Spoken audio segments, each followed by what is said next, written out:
She broke big stories involving both the Benghazi scandal and the Fast and Furious scandal. And in return, Emmy Award-winning journalist Sharyl Attkisson says she was silenced by her network CBS and perhaps even the Obama administration. She details her shocking story in the brand new book out today, Stonewalled, My Fight for Truth Against the Forces of Obstruction, Intimidation, and Harassment in Obama's Washington. We're joined right now by author, journalist Sharyl Attkisson. Sharyl, great to see you. Thanks for in person, me. your first time on the couch. Yeah, thank you. So what made you say to yourself, this has been so pervasive and it's so egregious, I have to write a book about it?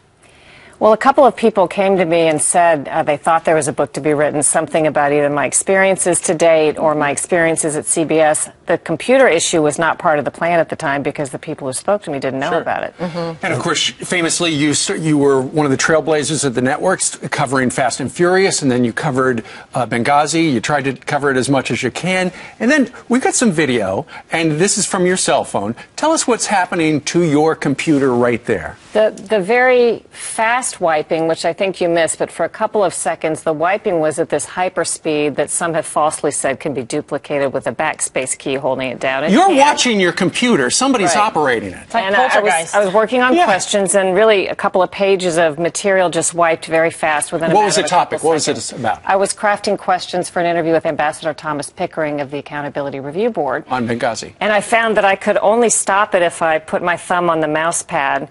And I could pause it, but as soon as I let up again, more stuff would wipe. It wasn't something I couldn't recreate. This was described to me by the experts who looked at it afterwards as an attempt to let me know they could do that. And this was many months after 3 separate computer forensics analyses had said there were these remote intrusions in my computer. And you also had problems with your phone, with it clicking off, dialing right in, going right to voicemail, not being able to communicate. It became a joke with your friends. What were you thinking during this entire time? Well, I certainly wasn't thinking it was the government, because this was before all the revelations. In hindsight, that it's a little easier to draw conclusions, especially with forensic evidence. At the time, I thought the phone was just messed up until I had sources approach me and say that they thought the phone sounded tapped, but the kind of tap they want you to hear. Because, of course, if the government or some entity wants to tap your phone, you'll never know it if it's done properly. But sources I have say that kind of activity could be an indication that they actually wanted you to know. Sort of a warning, right? Like a yes, warning you're talking to across sources, the bow. you're getting information into. That's just a theory, but that makes sense to me. Did you ever feel worried for your personal safety with this? It seems so sinister and intrusive what was going on. Did you feel like maybe people were watching you or following you as well?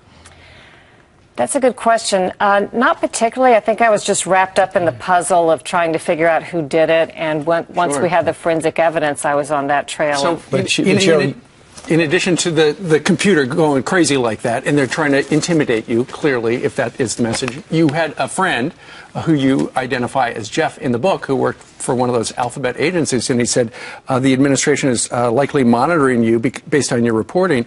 But then you called and asked him to take a look at the outside of your house, and they found an extra wire going into your Verizon box that wasn't from Verizon. Well, he offered. It was his idea to take a look at the outside of my house. I'm like, what are you going to find? The extra fiber optic. And sure enough, yes, he called and said there was an extra fiber optics wire that didn't belong. I don't know why it was there to this day, but I can tell you that Verizon said it didn't belong. They came and removed it, and then I tried to keep it for an analysis because I knew I was going to be able to get my computer looked at by an insider, but that wire too disappeared. I was able to photograph it and create a record of it. Something really changed, you write in your book. In '96, you were the one who got the video that showed that Hillary Clinton did not land under sniper fire. You were on the plane. You went up to Rick Kaplan and said, listen, I know you're friends with the Clintons. It's going to make them look bad. He said, I don't care. We're putting it on.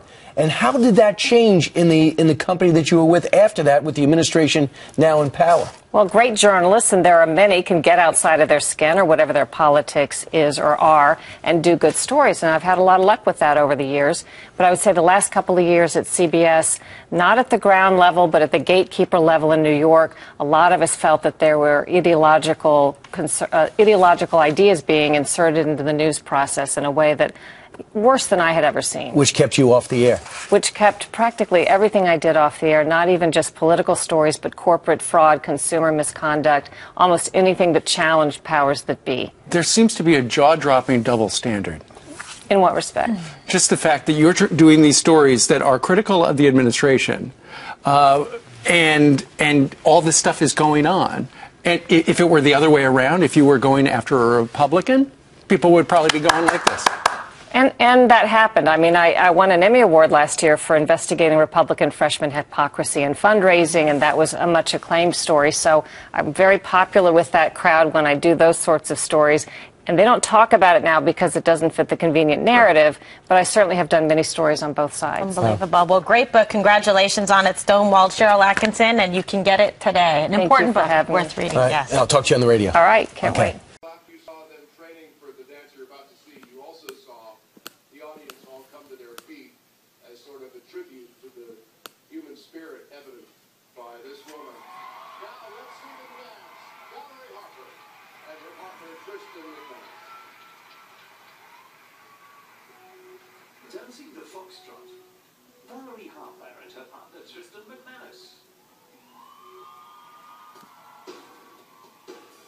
All you have to do is touch my hand and show me you understand. And that something happened to me. That's some kind of wonderful. I only know when I'm in your embrace. And this world seems a better place unless something happens to me. Not touching it. You're some kind of wonderful. I know I can't. Just deleting everything. Not touching it. Stop, stop. Stop, close it out.